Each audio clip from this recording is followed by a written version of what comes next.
Here we have a traveling violation that's called by the official across the court, who seems to be held back by the coach, Kim, over there.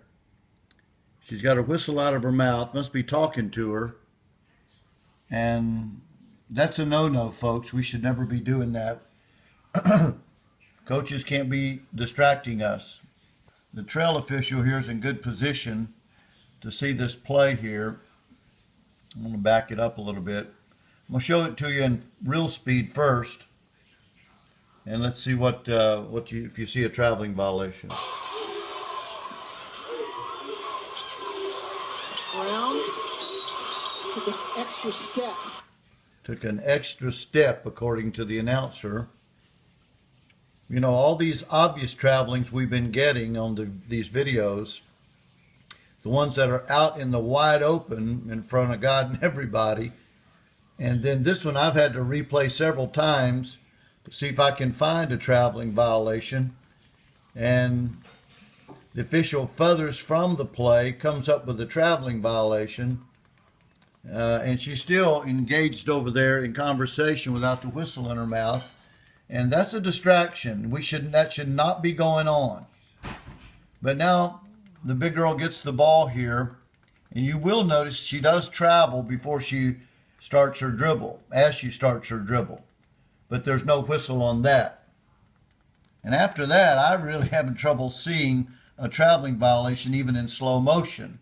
So I think she really fooled the official across the court. Now watch this. She's getting ready to start a move to the basket. Her left foot is her pivot foot. And this one happened so fast, I can't, to have a whistle on that would almost be a guess, unless you had the privilege to go to the monitor. But you can see her left foot is her pivot foot, and it does come up and go back down while the ball is still in her hand to start a dribble. So that is indeed a traveling violation. But that happens so fast, we can't get all those. That's just the facts. Now watch this.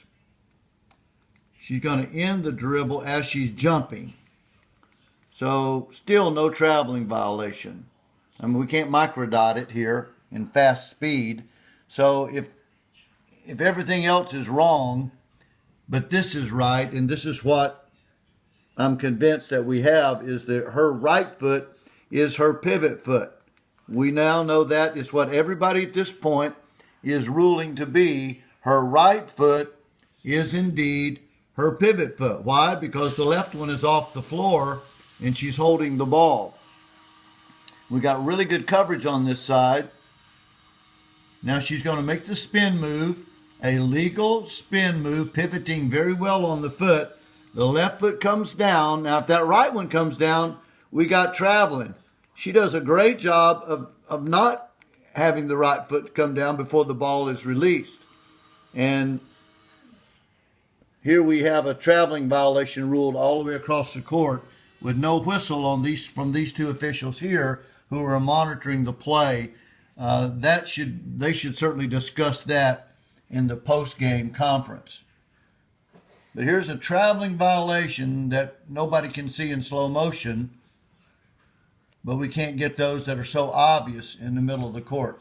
This young lady here did a good job of pivoting and shooting the ball. I don't even know if it went in. Let's look and see. I believe it was blocked or hit the ring.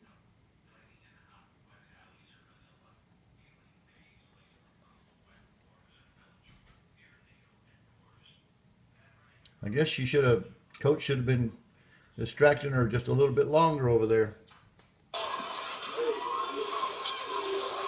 Brown took this extra step. Thought about shooting a jumper, but then it looked like, hey, that's Hamlin. I'm going to drive on her. But